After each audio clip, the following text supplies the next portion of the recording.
Olá a todos, dando continuidade ao nosso 100cast. Hoje vamos falar sobre um assunto que ultimamente tem gerado alguma polêmica: vacinas. Para isso trouxemos a doutora Elisa, pediatra, que vai esclarecer algumas dúvidas sobre vacinas. Doutora, grato por ter vindo aqui ao nosso programa. Obrigada pelo convite. A gente separou algumas perguntas que são encaminhadas de dúvidas gerais, né? A primeira delas, e a mais comum, é como que a vacina realmente atua no organismo das pessoas. Então, a ideia da vacina é você ter um contato com, seja pequeno, o menor possível com a doença, para proteger já você, o seu próprio organismo desenvolver uma resistência. E quando no segundo contato você tiver mesmo encontrar o vírus, a bactéria, o organismo que causa essa doença, você já conseguir desenvolver uma defesa e às vezes você até desenvolve a doença, mas a doença bem mais enfraquecida, geralmente sem complicações. Então, essa é a ideia da vacina. Não é tratar a doença depois que você tem, mas é proteger e já estimular o seu organismo antes mesmo de você ter contato com essa doença. Bom, e com relação às vacinas, né? Como que é o calendário da Sociedade de Pediatria ou mesmo do Ministério? Eu não sei se eles são, inclusive, iguais. Isso. Eles são semelhantes, Isso. Eles não são iguais, porque o calendário da Sociedade Brasileira de Pediatria acaba incluindo vacinas que a gente ainda não tem disponível no Sistema Único de Saúde.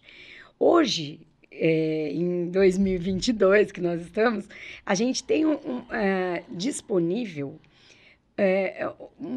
a grande maioria das vacinas necessárias, inclusive que são ofertadas no sistema privado, nos postos de saúde.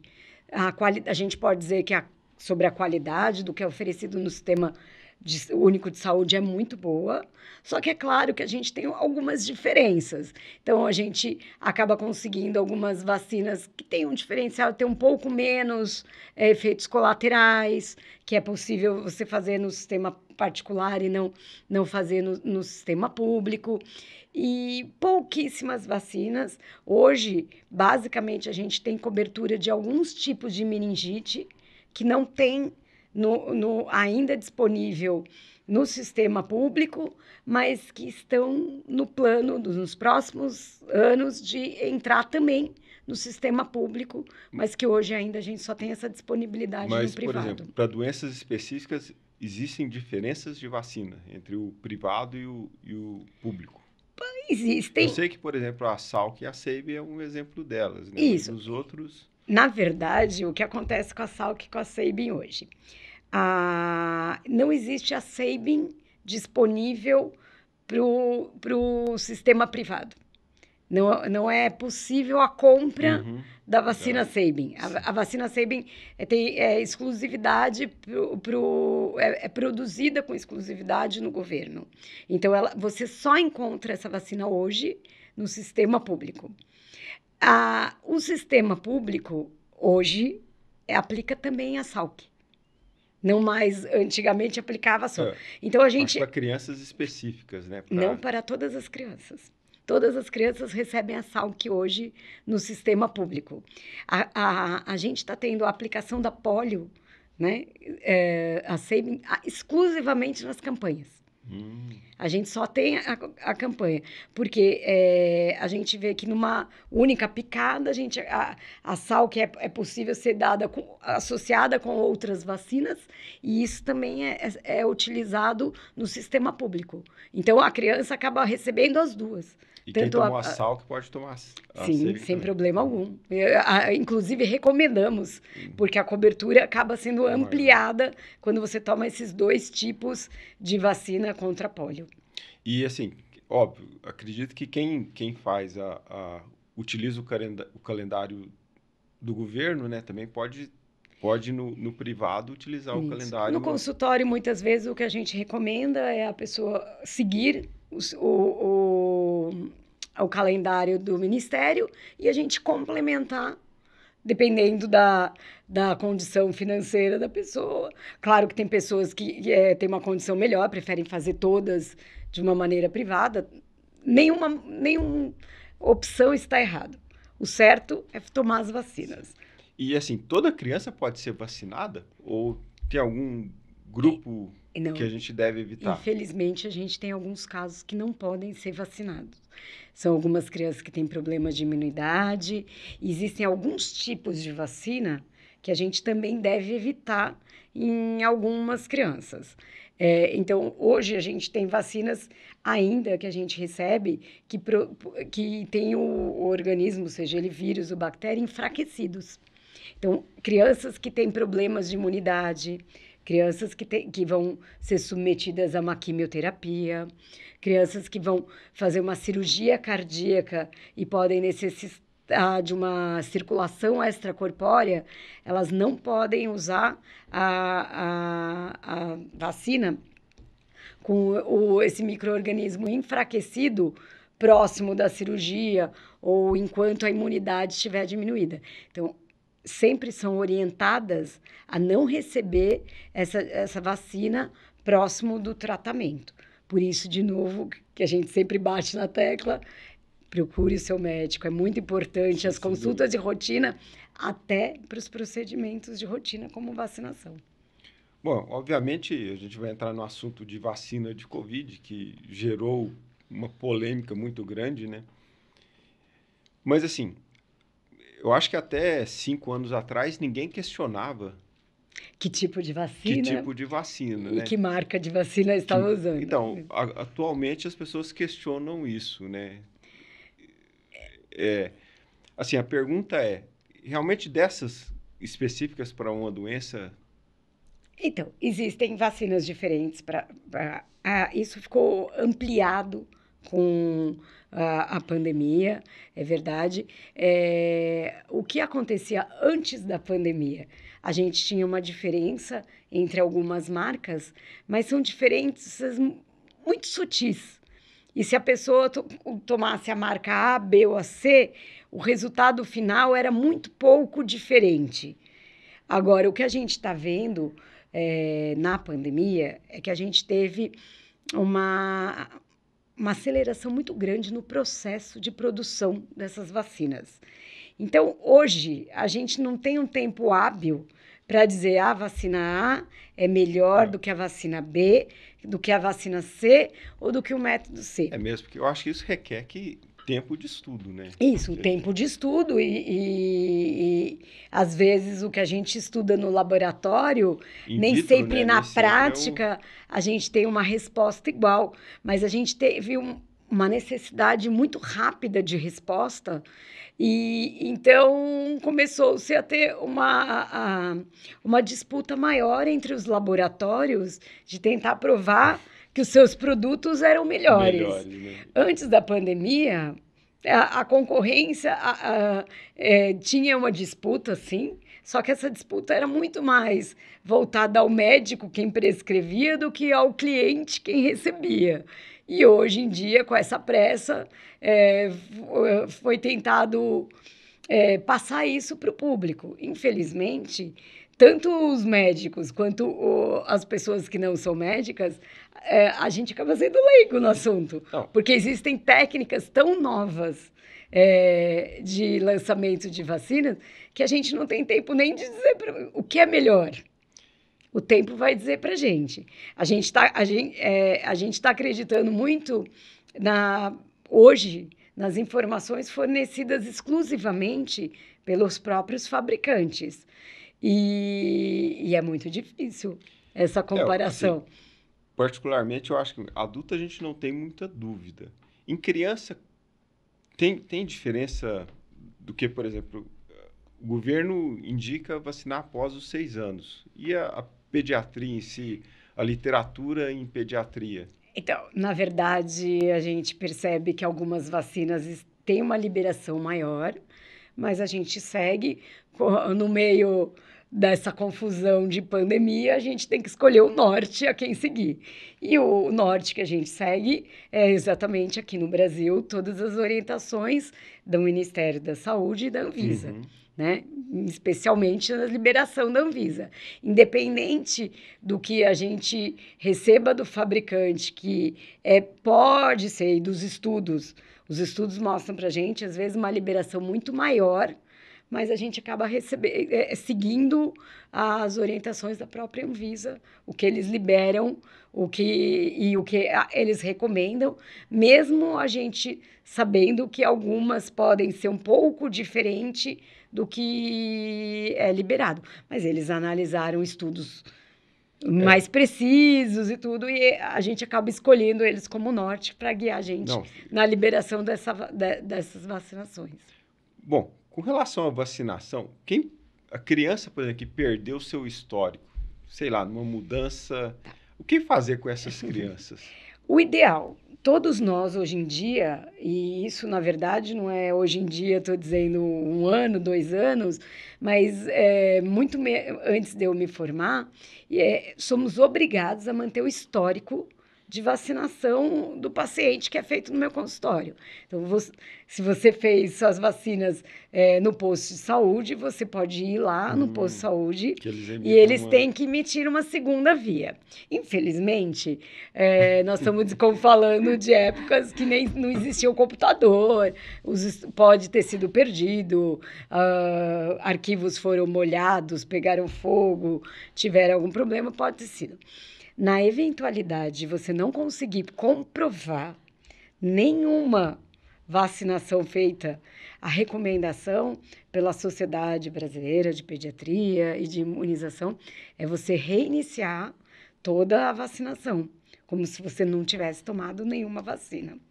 Eu acho que... Existe hoje a possibilidade da gente colher sorologia de muitas das vacinas que a gente faz, né? Algumas deixam marcas visíveis no corpo, principalmente como a BCG e a geração um pouquinho mais novinha, como a da varíola, né? Nós um pouco mais idosos recebemos a de varíola, a gente tem marcas no braço. Do lado esquerdo, né? E a da BCG no braço, é direito. Por isso que a BCG, existe o braço exatamente que deve ser feito, o que não existe é a obrigatoriedade das outras vacinas, porque as outras vacinas não deixam marcas no corpo. Então, você não pode, por marcas de cicatriz, provar que fez ou não a vacinação. E assim, uma dúvida que se tem, por que algumas vacinas, por exemplo, você toma uma vez e outra você acaba repetindo de tempos em tempos? Todas as vacinas, na verdade, uma única dose pode conferir imunidade. O que a gente vê é que, às vezes, essa imunidade dura pouco tempo. Algumas pessoas tomam uma dose e podem ter por anos a fio a mesma imunidade. É muito complicado a gente dosar a imunidade de todas as vacinas. A gente consegue algumas vacinas, que hoje é mais fácil, por exemplo, isso. Hepatite A, hepatite B, a gente consegue ver as outras. Mas a gente não consegue fazer isso de uma maneira para a população geral de todas as vacinas.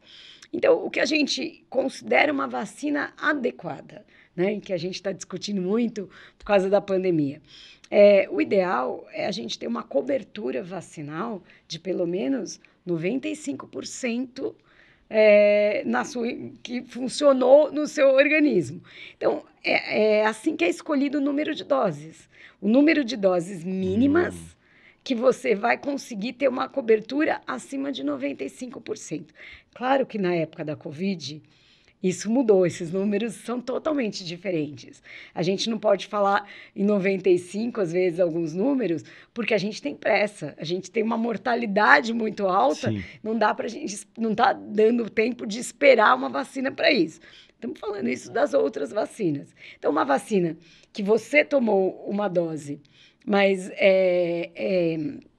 a outra pessoa tomou 2, para conseguir a mesma imunidade. Então, a gente, na média, tenta ver e escolher. Então, vou dar um exemplo para vocês, tirando a Covid, que foi a vacina da hepatite A. Quando a vacina da hepatite A foi lançada, a gente fazia 3 doses. Mas, com o passar dos anos, observou que, na prática, ao contrário nos estudos, 2 doses bastavam para a grande maioria da população. Então, hoje, atualmente, a gente faz apenas 2 doses. Um outro exemplo oposto, a gente fazia vacina para varicela, né, a catapora, a gente fazia uma única dose e bastava na infância. E para os adultos, às vezes, a gente precisava de 2 doses. O que a gente está fazendo hoje, nos dias de hoje? Uma dose não basta mais. A gente tinha muita criança que tinha escape da vacina, né? Desenvolvia a doença apesar da vacina, mesmo uma doença mais enfraquecida. Então, hoje, a gente recomenda fazer 2 doses. Então, a gente tem um ajuste ao longo do tempo, porque, como a gente comentou, claro que existem todos os estudos, mas o uso da vacina, principalmente em larga escala, acaba mudando também as indicações, o número de doses, a gente acaba tendo ajustes conforme a melhor necessidade da população. Bom, você está fazendo a vacina tetravalente na Clínica 100, né? Pode dizer para a gente a diferença da tetravalente e da trivalente? Claro. Claro que a gente opta pelo melhor que tem disponível. A grande diferença é que tem um componente a mais, portanto, você está protegido contra um sorotipo a mais de gripe. Adoraria que tivéssemos uma 20-valente ou mais que isso, mas infelizmente é o máximo que a gente consegue ter, e é por isso que na 100 a gente sempre preza pelo melhor que a gente pode oferecer para o nosso paciente, e a gente acaba oferecendo a tetravalente. Inclusive, um diferencial que a gente tem na 100 é que nós mesmo é aplicado pelo médico, né? Que é um grande diferencial. Que é um grande diferencial, e a gente tira todas as dúvidas no momento da aplicação, antes, se a pessoa tem dúvida ou quer fazer, não fazer, as vantagens de fazer, mas a gente também dá uma segurança para, se houver alguma reação, alguma coisa, um médico que possa estar explicando, tirando as dúvidas, e se precisar, inclusive, medicar e notificar todos os procedimentos que devem ser feitos em relação, porque, infelizmente, nenhuma vacina é isenta de efeitos colaterais. Sim, sem dúvida. Então, isso é muito importante. A gente sempre a gente explica a importância, mas a gente nunca deixa de enfatizar também todos os efeitos e riscos que a vacina pode oferecer para os pacientes. A gente também não vacina só a criança, né? A gente vacina a família toda lá. Claro. Eu já tive muitos, desde o bebezinho, inclusive aos bisavós. Os bisavós, com certeza. Presentes no mesmo dia para fazer a vacina. Então, acaba ficando até um momento divertido para toda a família, e a gente está pensando na saúde dela, né? Que é melhor presente do que pensar na saúde de todos os seus familiares. Então, acho que tudo isso é muito importante, e é uma das coisas que todos nós lá na 100 prezamos muito, né? E assim, existe um mito, né? Vamos colocar assim, de que eu tomei a vacina e fiquei gripado. Não, isso, infelizmente, é um mito. Infelizmente, na verdade não, felizmente, a vacina não causa gripe. O que a vacina pode fazer é ter uma reação alérgica, uma reação local. Mas né? não... A gente pode ficar com o braço dolorido, a gente pode ficar com o braço vermelho, a gente pode ter coceira, a gente pode ter febre. Mas a gente não causa a doença que tem dentro da vacina, que no caso da gripe seria a gripe. A gente toma na época que os vírus já estão no ar. Então, se a pessoa desenvolve qualquer coisa, provavelmente porque ela pegou do próprio ar ou pegou de outra pessoa o vírus. E, no caso específico da Covid, você pode tomar a vacina da gripe e da Covid junto? Podemos tomar no mesmo dia. O que a gente recomenda, isso vale não só para a vacina da Covid, mas para as outras vacinas. A gente pode tomar várias vacinas num dia só. Claro que muitas a gente precisa fazer estudo para ver a compatibilidade. Já deu tempo da gente estudar, e a gente viu que todas as vacinas disponíveis do Covid podem ser tranquilamente aplicadas no mesmo dia da vacina de gripe. Se você não conseguir fazer no mesmo dia, o ideal é aguardar 14 dias, que é o tempo de você já desenvolver uma imunidade, a vacina já começar a funcionar no seu organismo e ela tá livre para começar a receber e a utilizar a vacina nova que você fizer. Então, conseguir fazer no mesmo dia, ótimo. Não tem problema nenhum, não diminui o efeito de nenhuma delas. Não conseguiu, aguarda 14 dias. Bom, acho que foi muito esclarecedor, né? Conseguimos esclarecer algumas dúvidas aí. Acho que é importante ressaltar à população a necessidade de vacinação, tá? Mesmo se tiver dúvida, melhor você procure um pediatra de sua confiança para que esclareça essas dúvidas, né? E não deixe de vacinar por dúvidas. Isso. Tá? Vá ao pediatra para justamente poder tirar essas dúvidas. Então, só queria acrescentar aqui, ó, vacina é um aliado da gente dar um tratamento. A gente está prevenindo antes de ter a doença. A gente tem prevenção de doenças que a gente não tem tratamento, não tem cura. Então, não tenha medo da vacina, tenha medo da doença. Sim. Isso é a mensagem mais importante que eu gostaria de deixar aqui. Tem dúvida da vacina? Pergunta para o seu médico, mas não tenha medo dela. Assim, uma dúvida que, por exemplo, a vacina do HPV, que não sei se faz parte do calendário nacional. Isso, graças a Deus, faz parte do calendário nacional. Eu lembro Inclusive, é um dos poucos países onde a gente vacina meninas e meninos. Para HPV. Doutora Elisa, muito grato pela sua participação aqui. Tá? Foi muito esclarecedor para a gente poder ter essa conversa sobre vacinas. Eu acho que são dúvidas, né, da maioria das pessoas. E qualquer dúvida que nosso ouvinte tiver, pode encaminhar para o e-mail que a doutora Elisa poderá responder. Com muito prazer. Mais uma vez, muito obrigado e até o nosso próximo episódio.